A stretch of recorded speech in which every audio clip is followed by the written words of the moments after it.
Bom dia, meu nome é Verônica Tupinambá, eu sou psicopedagoga clínica institucional. E essa aqui é a Rosana, é a minha convidada especial, muito especial, uma pessoa maravilhosa. E ela é uma mãe atípica, né? E ela vai falar um pouco da experiência dela, mas para não ficar só aquela pergunta e resposta, ficar uma coisa assim, né? Muito seco, eu preparei uma caixinha, né? E na caixinha tem algumas coisas, né, que são especificadores de uma criança com TEA, né, de um indivíduo com TEA. E ela vai ler e vai dizer se o filho dela apresenta ou não, né, se ela conseguiu passar dessa fase.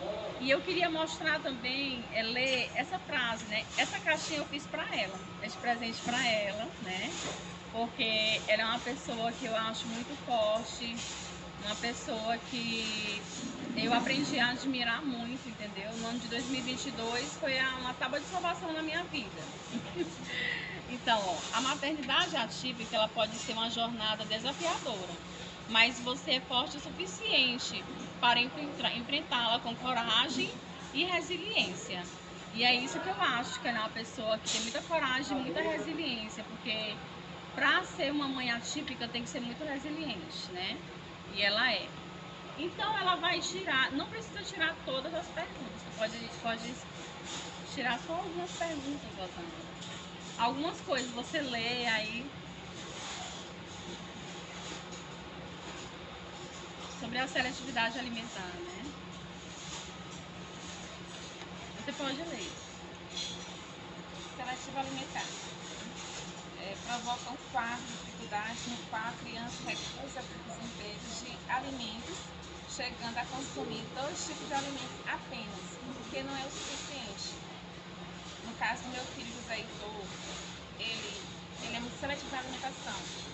Ele não come arroz, nem feijão, nem macarrão. Ele prefere sempre assim, uma carne bem feita. Se estiver mal feita, ele recusa. Ele prefere também assim uma farofa e o suco. E ele prefere ou suco da cor, de cores, de acerola ou de cajá, ou se ele não quer de jeito nenhum.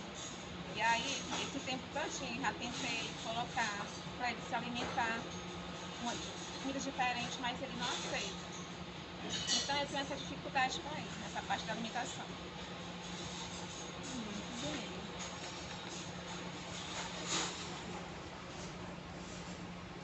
Aí você pode ler esse, né, que fala sobre os povos de artifícios, né? Na nossa cultura é bem diversificada. E no fim do ano existe a queima de fogos.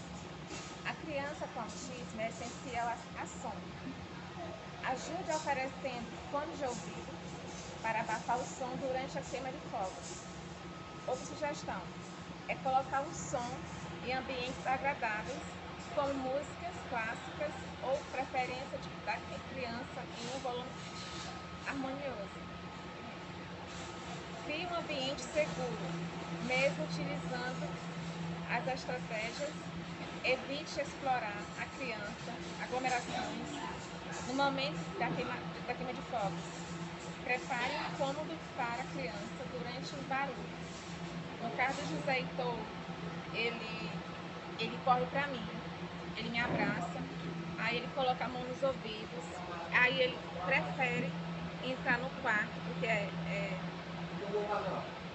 abafado o quarto, não ouve muito barulho. Então ele corre para lá, aí ele me abraça muito. E aí eu vou tomando ele. Um abraço, eu acho assim, que o essencial é a gente ter paciência, abraçar, conversar sobre o que está acontecendo. Aí com o tempo ele vai se acalmando com o barulho. Depois ele já está se acostumando, aí vai lá, volta lá para a sala, aí fica tudo bem, sem problema nenhum. Muito bem, Rosana, parabéns. Aí aqui, esse aqui é bem importante também. Como lidar com a birra de uma criança autista? Jamais devemos gritar com a criança autista. Aconselhar que ela seja levada para um lugar bem longe com estímulo, que motiva essas situações, estendendo o que causa essa crise. O José Heitor, ele não gosta de ouvir o não. Quando eu digo que não, ele começa a ter aquelas crises, começa a querer gritar, às vezes ele quer só jogar alguma coisa, um objeto em mim. E aí eu converso, às vezes eu converso assim, eu não grito, mas eu falo com um tom moderado. E aí às vezes ele obedece e às vezes ele não quer obedecer. E aí depois de muita insistência, conversando com ele vem abraçar e beijar. É isso que ele vem, né? Ele entende que tá errado, aí vem me abraçar. Como forma de pedir desculpa pra mim. Muito bem, Rosana. Muito bem. A sobrecarga sensorial. A sobrecarga sensorial é sensibilidades sensoriais, podem levar uma criança a sobrecarregar o estímulo como barulhos altos, luzes, postes ou texturas desconfortáveis. Pode desencadear uma resposta agressiva. O Heitor, ele se incomoda muito com barulho. Assim, música. Quando meu pai ele liga lá o som, ele pede pro pai desligar. Ele coloca a mão no ouvido. Aí se eu vou cantar uma música, ele diz assim pra mim, mamãe, não quero essa música. Às vezes ele chega a colocar até a mão na minha boca porque não quer ouvir. Aí ele se incomoda com esse barulho. Aí assim, eu evito colocar muito som alto pra ele. Eu coloco só moderadozinho. Mas aí, quando eu coloco moderado, ele aceita. Aí fica de boa. Não tem problema nenhum.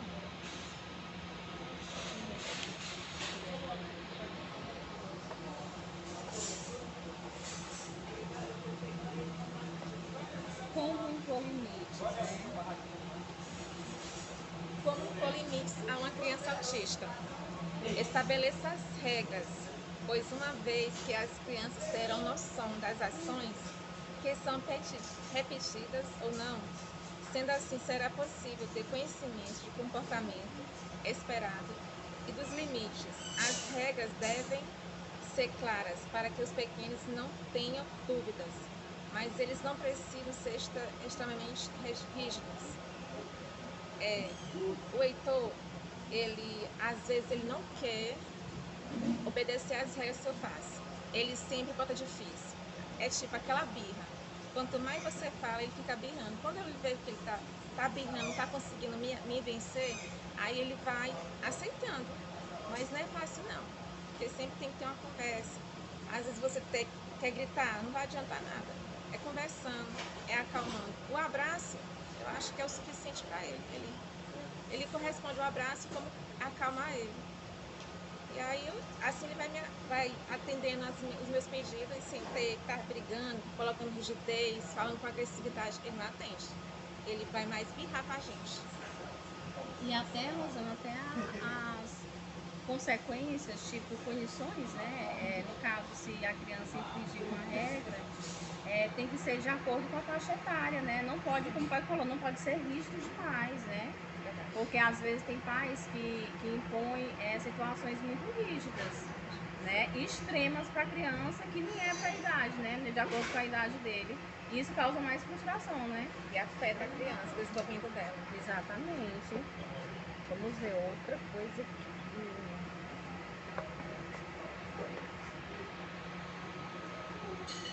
Demonstração de afeto. É o que mais você faz, né? Demonstra afeto. É essencial proporcionar à criança segurança, abraço, apertos afetuosos. Podem causar sensações de confiança, proteção, conforto, ajudá-lo no processo. É o que eu mais faço com meu filho. Quando ele está naquelas crises, chorando, se jogando no chão, tentar acalmar ele com um abraço. E com um abraço ele se acalma mais, ele vem, ele corresponde, ele fica mais calmo, fica mais amoroso. E ele gosta muito de beijar também, é uma forma do carinho que ele demonstra pra mim. Bem.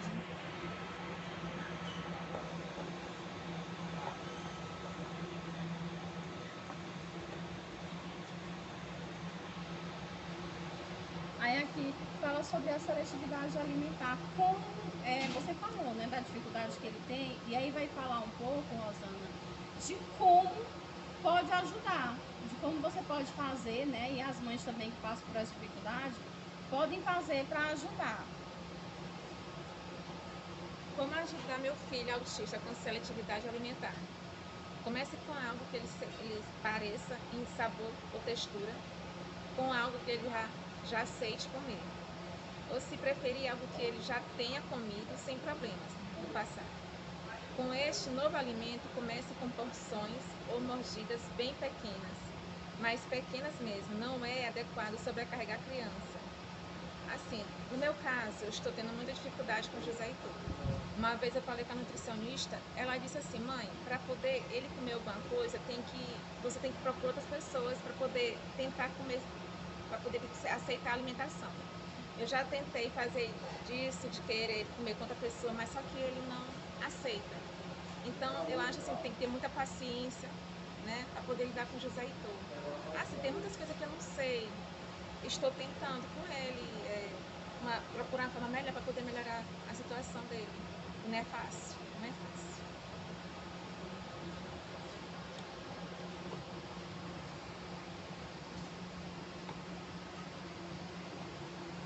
Autocuidado e rede de apoio com as mães. Agora é sobre as mães. Autocuidado com a rede de apoio para as mães. Buscar uma rede de apoio, terapia, grupos de apoio específicos voltado para mães com filhos, no TH. Ofereça acolhimento, busca suporte dentro do processo da psicoterapia. Lá na escola ele tem a professora Nádia, onde ele começou a participar, a entrar na sala. No início ele bagunçava, ele tirava as coisas do lugar. Hoje em dia o José Heitor entra, mas ele pede tipo uma permissão. Ele só faz só abrir a porta e a professora manda ele entrar, ou então não. Quando ele dizer não, ele volta para trás. Ele já tem aquele entendimento. E lá ele começou a aprender as cores, a montar os quebra-cabeça, os encaixes. Ele gosta demais. É uma sala que ele muito frequenta na escola. Às vezes ele não quer assistir aula, vai pra lá e fica lá direto. E nossa, Ana, mas assim, a criança ela realmente precisa desse suporte, né? Sim. Mas a mãe também ela precisa. Você tem procurado um suporte para ajudar você a lidar com essa situação? Eu ainda não procurei. Eu só quero procurar assim quando eu ver que eu esteja realmente sobrecarregada. Não sei se é o certo ou errado para mim, mas por enquanto eu estou tranquila, aceitando meu filho, que ele é autista. E aí eu sei que ele vai melhorar. Eu estou tentando diversas formas para ele poder desenvolver mais. Enfim, ter paciência, né? Porque todo dia ter paciência para poder trabalhar com ele. Rosana, muito obrigada. Muito obrigada pela sua ajuda. É uma convidada muito, muito especial. Vou me dar só pega aquele sacola ali, a sacola.